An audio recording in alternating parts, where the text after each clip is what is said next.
punto pong ito ating pong talakayin ang update patungkol sa mga programa ng kasalukuyang administrasyon dito lang sa Mr. President on the Go. Una nga po dyan mga kabayan, pinangunahan ni Pangulong Ferdinand R. Marcos Jr. ang oath-taking ceremony ng Local Amnesty Board ng Eastern Visayas sa kanyang pagbisita sa Tacloban City.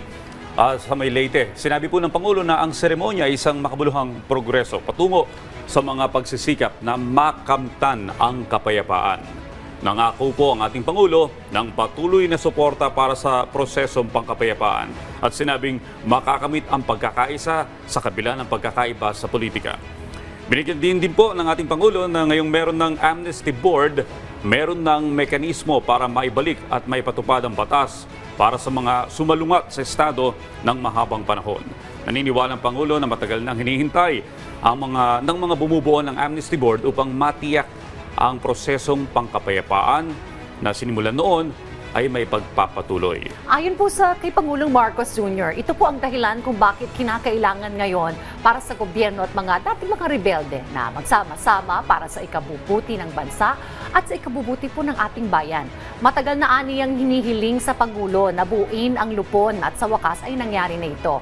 Ang lokal na lupon ng Amnesty ay nagsasagawa ng initial eligibility assessments at nagpapasa ng mga recommendation para sa National Amnesty Commission o NAC para sa mga aplikasyon ng amnestiya ng mga dating rebelde at rebelde na bukas sa reintegration sa mainstream society.